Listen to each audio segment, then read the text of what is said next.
Muchísimas gracias, Luis. Muchísimas gracias, Alberto, Félix, todo el equipo de ENCIBE. Es un honor de estar aquí hoy. Es la primera vez que estoy en León. Me encanta ENCIBE, me encanta la comida, el vino. Y pues es, como dije, un placer de estar aquí. A mí me han pedido hablar del tema de los retos internacionales de la ciberseguridad. Es un tema que estoy viendo más bien de la política internacional, de seguridad internacional, desde hace algunos años. Entonces, lo que voy a hacer es aquí.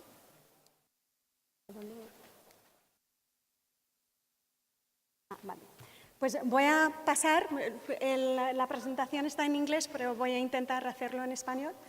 Voy a pasar por los retos principales que he definido como las tecnologías, los actores y sus acciones, cuestiones de capacidad, cuestiones de confianza y de cooperación y últimamente, bueno, el contexto geopolítico en que estamos viviendo, que es un reto bastante importante.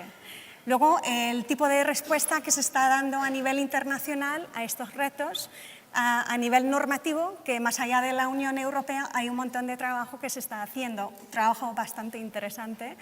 A nivel internacional hay trabajo dentro del seno de la ONU, no solamente sobre gobernabilidad del Internet, sino también sobre seguridad internacional. Y luego hay una serie de otras organizaciones como la OCE, la OEA, la Unión Africana, la OTAN, etcétera, que también están viendo estos temas desde diferentes perspectivas y puntos de vista, pero todo esto conlleva a facilitar un cuadro de estabilidad bajo la cual las políticas y las estrategias están saliendo. Y luego hay un montón de trabajo, como ustedes saben, muchos están trabajando a nivel operacional. No va a ser la perspectiva de esta presentación, pero hay bastante trabajo también que se está haciendo ahí. Y luego algunos retos persistentes, que eso sigue siendo un problema bastante fuerte. Algunas cuestiones, sobre todo a nivel normativo. Vale, los retos. Tenemos muchos retos hoy en día. Tenemos las tecnologías, hay mucha inseguridad en el diseño de las tecnologías, como ya sabemos.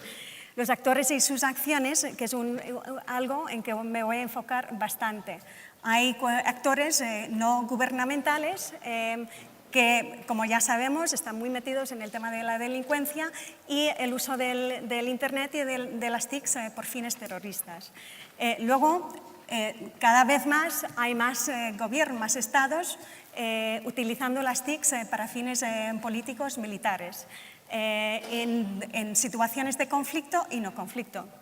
Y luego hay una fusión de actores, que es una cuestión muy compleja que también se está estudiando en el seno de la ONU. Ejemplos de los actores y sus acciones. Yo me enfoco mucho sobre el tema de los estados, porque es parte del trabajo que estoy haciendo en este momento.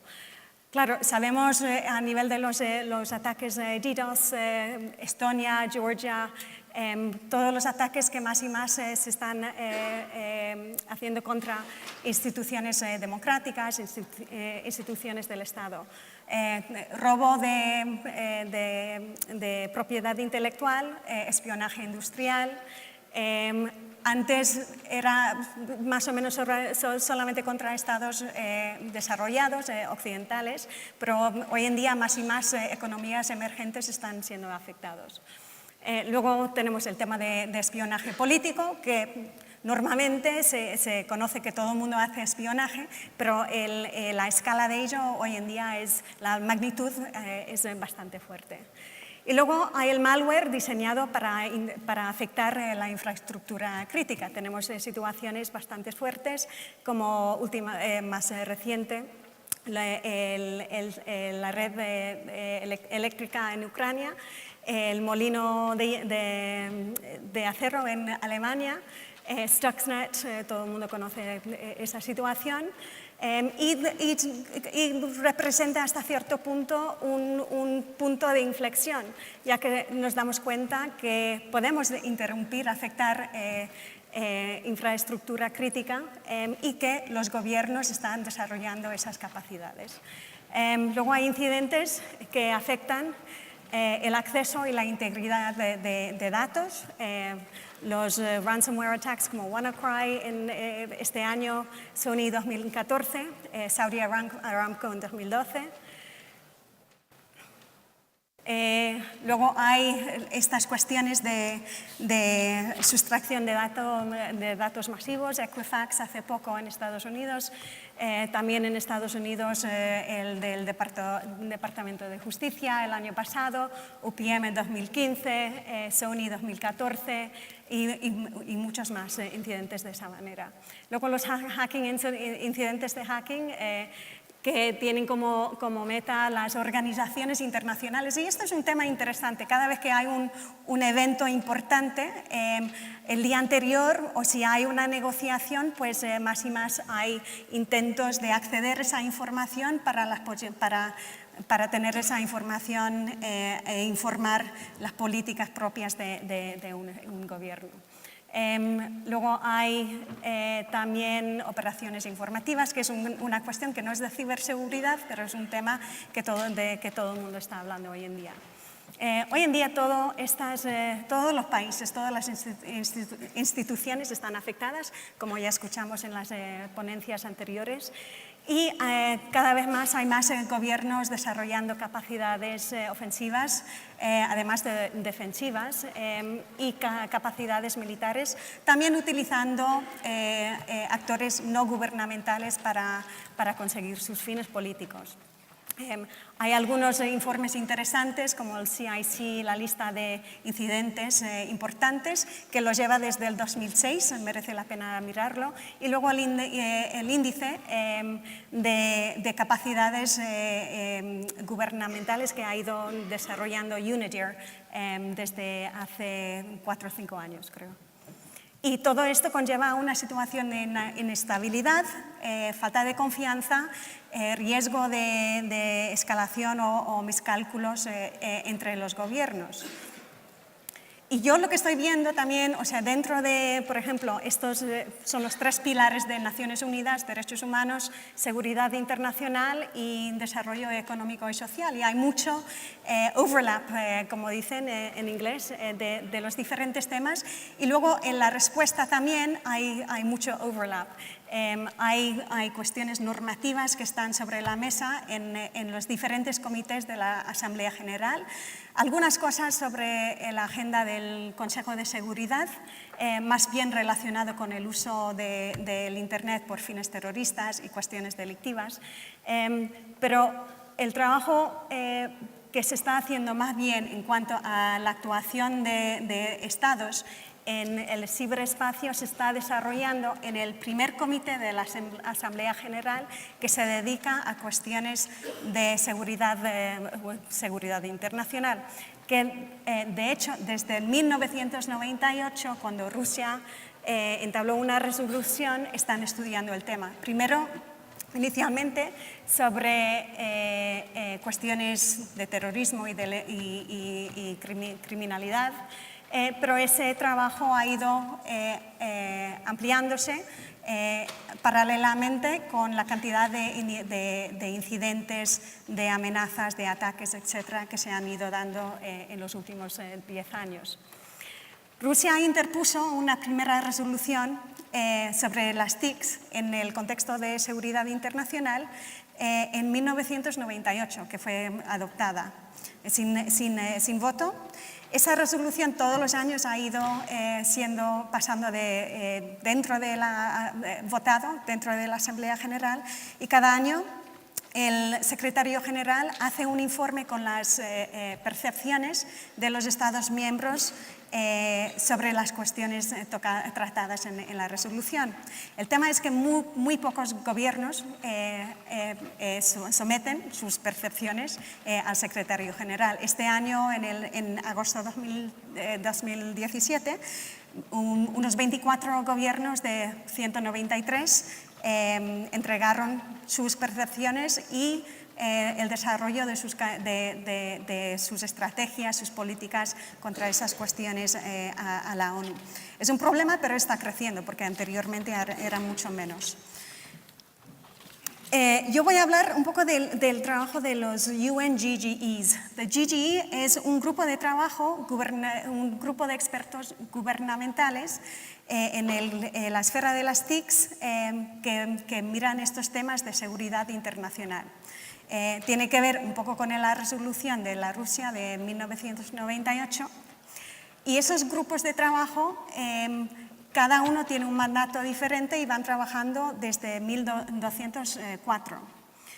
El primer año no hubo consenso, no hubo un informe de consenso. Había mucha tensión entre las cuestiones que deberían haber entrado en el informe final, que de hecho los informes no son vinculantes, pero sirven como una buena pauta para los demás países, para ver un poco los temas que se tratan y las recomendaciones normativas que se podrían sacar de ellas. El enfoque de ellos es más bien cuestiones políticos militares, involucrando a los estados, aunque sí mencionan la importancia de trabajar con el sector privado, con la sociedad civil y con otros actores académicos y técnicos. El mandato normalmente desde el principio ha sido el tema de la cooperación, la confianza, el fomento de la confianza, el tema del derecho internacional, cómo se aplica al uso de las TICs, sobre todo el uso malintencionado de los estados. Cuestiones de normas no vinculantes y cuestiones de capacidad, que es un problema enorme. Hay muchos países en las Naciones Unidas y muchas que no tienen las capacidades y muchas que cada vez más ven como desarrollos dentro de la Unión Europea, por ejemplo, como la última ponencia, que son muy positivas, pero se ven, quedándose atrás más y más. El gol principal de estos grupos de expertos son el mantenimiento de la paz y la estabilidad y asegurar una esfera abierta, segura, pacífica y accesible.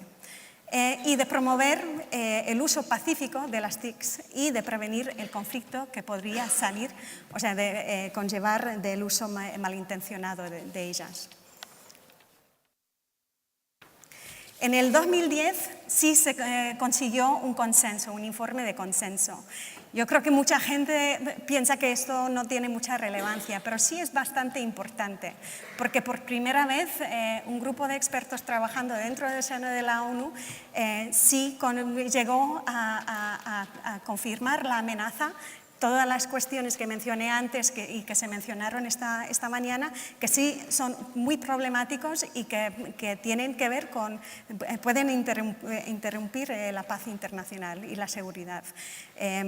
También reconoce que los estados mismos son parte del problema. Y que también están utilizando las TICs de manera malintencionada. Recomienda, las recomendaciones son muy pocas, pero recomienda la necesidad de confianza y de medidas cooperativas para asegurar la estabilidad en la esfera cibernética.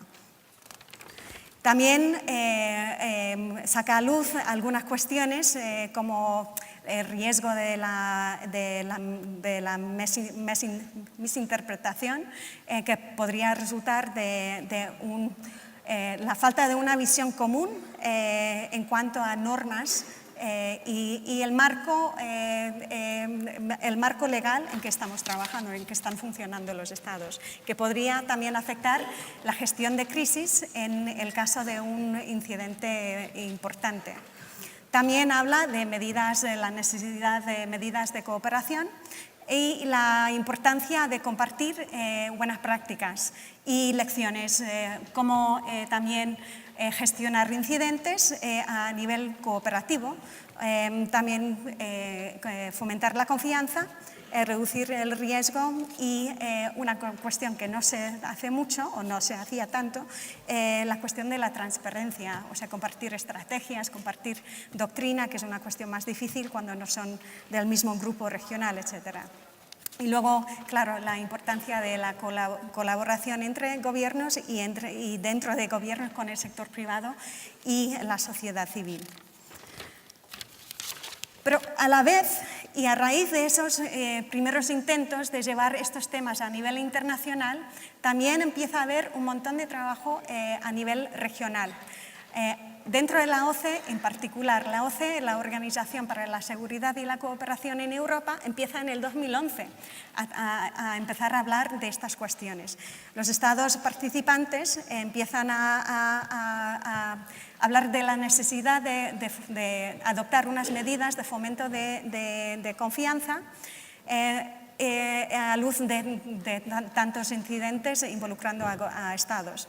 Y en el 2012, después de 2 años de negociación intensa, adoptan una serie de 11 medidas de confianza, que más bien son medidas de transparencia y de algunas de cooperación. Transparencia en términos de, como mencioné, compartir estrategias, compartir puntos de contacto nacional a nivel técnico y a nivel político. También empiezan a ver cómo también pueden complementar el trabajo de Naciones Unidas. Y más allá de las Naciones Unidas, en Asia, el ASEAN Regional Forum también empieza a trabajar este tema un poco más lentamente que en la OCE.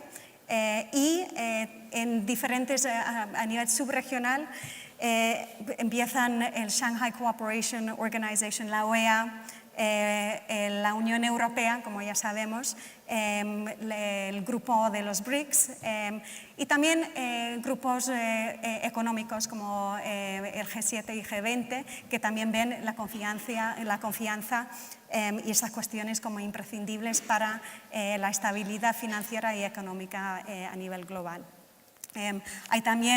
Inician también en este periodo un número importante de bilaterales entre gobiernos y también tracks 1.5 y track 2 con procesos de fomento de diálogo entre diferentes partes para conocerse un poco más a nivel política y de estrategia y también de iniciar algunas iniciativas, sobre todo de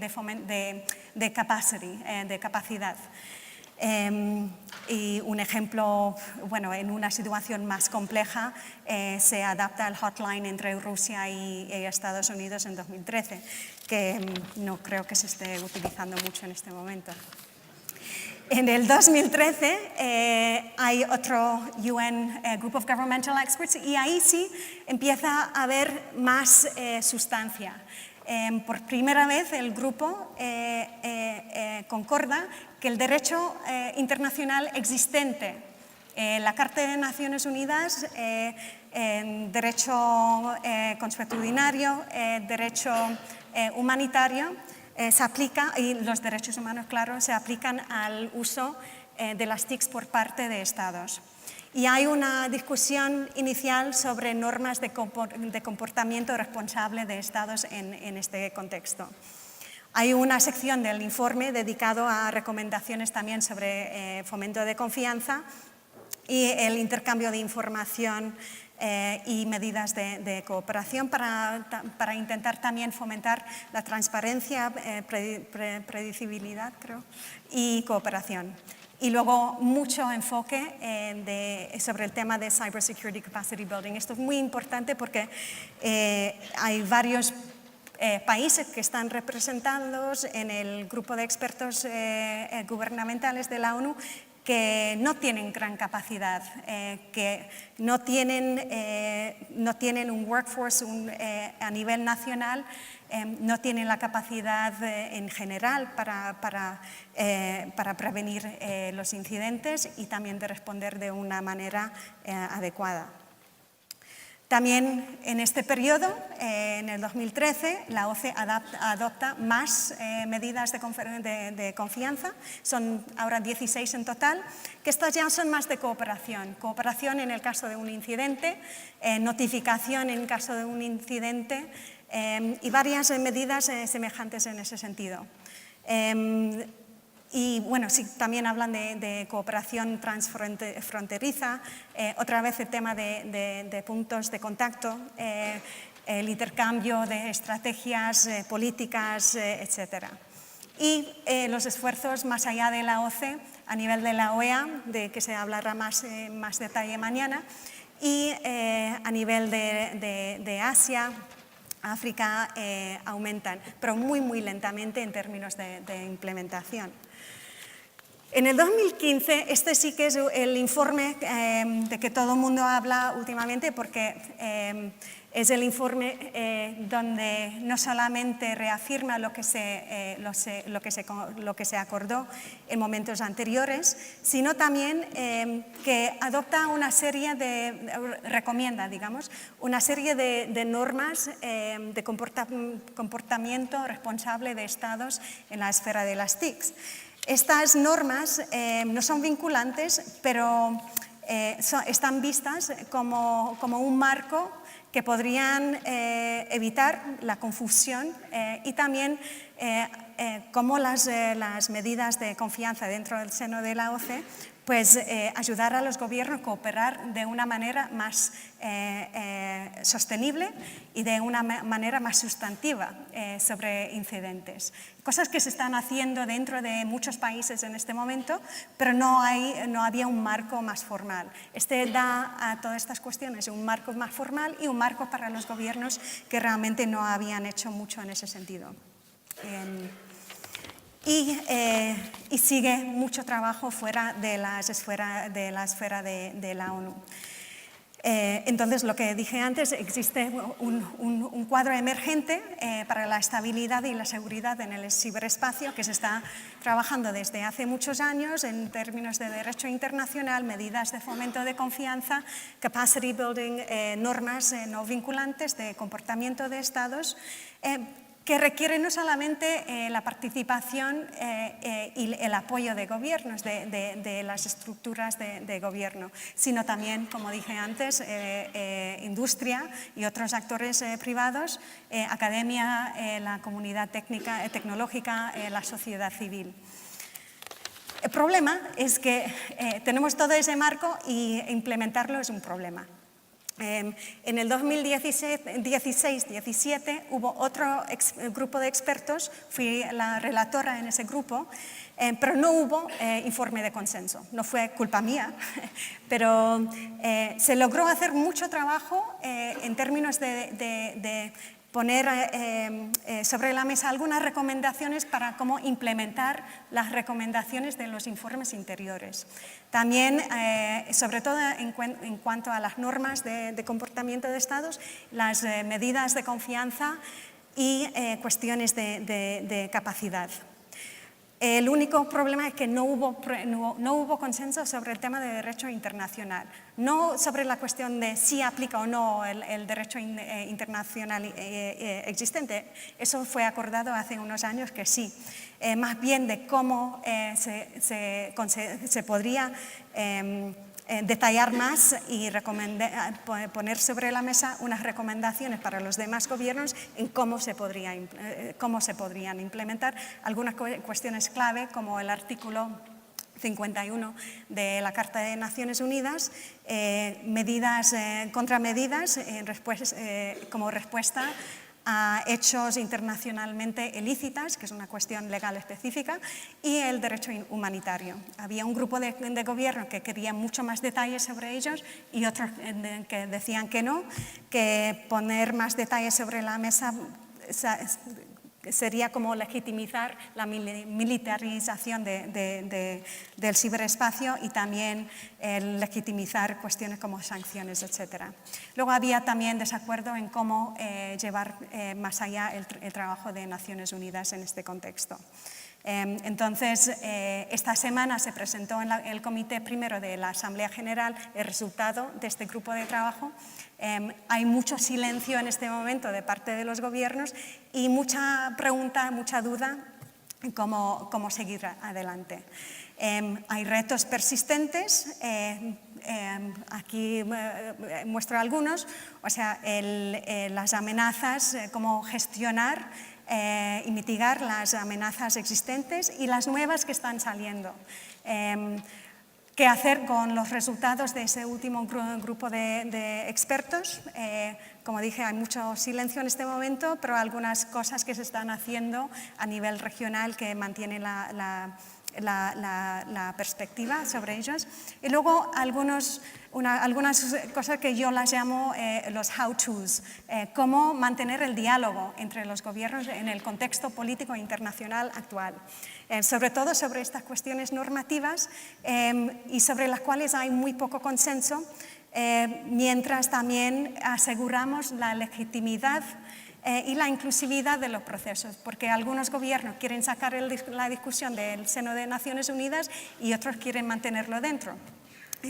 Cómo implementar lo que ya se había acordado dentro de estos grupos de expertos, dentro de la ONU, esas normas de comportamiento de estados, las medidas de confianza, cómo aumentar la capacidad a través de todos los países y cómo hacerlo cuando están saliendo como modelos casi competitivos que dejarán a muchos países detrás. Cómo también fomentar la cooperación y fortalecerla entre gobiernos, cuando todavía sigue habiendo muchos problemas normativos y mucha dispersidad entre las posiciones de diferentes gobiernos, incluso sobre el marco internacional para tratar el tema del cibercrimen, que estoy hablando en este momento del Budapest Convention. Y luego, sobre todo, y lo más importante para mí al menos, cómo asegurar que el interés público general sigue siendo, o sea, el core de todos los esfuerzos regulatorios, normativos, etcétera, para poder mantener una esfera abierta, segura, accesible y mantener la paz y seguridad internacional.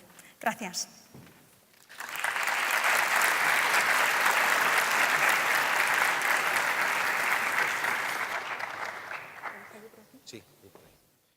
Muchas gracias, Camino, por su intervención. A continuación se proyectará el vídeo resumen del Summer Bootcamp 2017. Vídeo, por favor.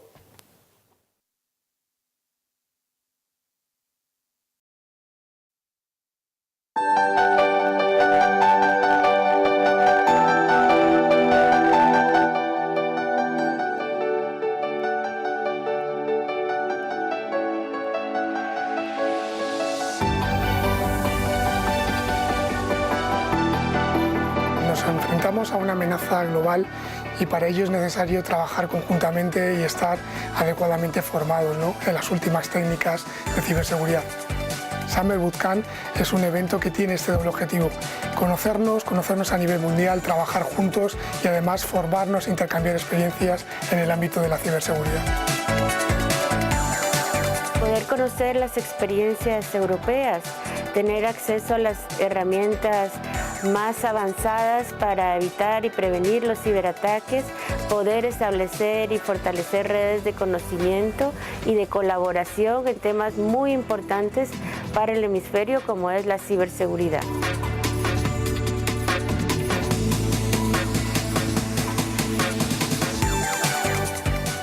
Después de los últimos acontecimientos, con eventos como WannaCry o Petya, estaba claro que el tema de ransomware era uno de los temas a tratar en este evento, pero sin olvidarnos de otros asuntos como el cibercrimen en redes anónimas o los ataques a infraestructuras críticas.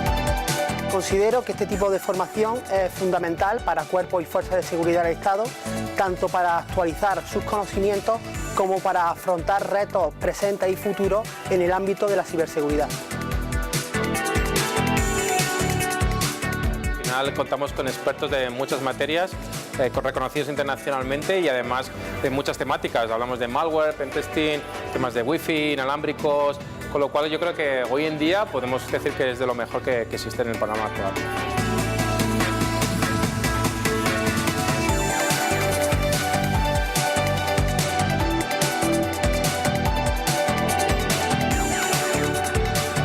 Estuve presente en el Summer Bootcamp 2016, muy positivo en cuanto a las experiencias, al conocimiento, pero fundamentalmente en cuanto al conocimiento de la gente que también participó, las ideas en común Como consecuencia de eso se constituyó un grupo de apoyo y networking permanente todo el año, incluso siguió funcionando durante estos días acá en paralelo con esta actividad.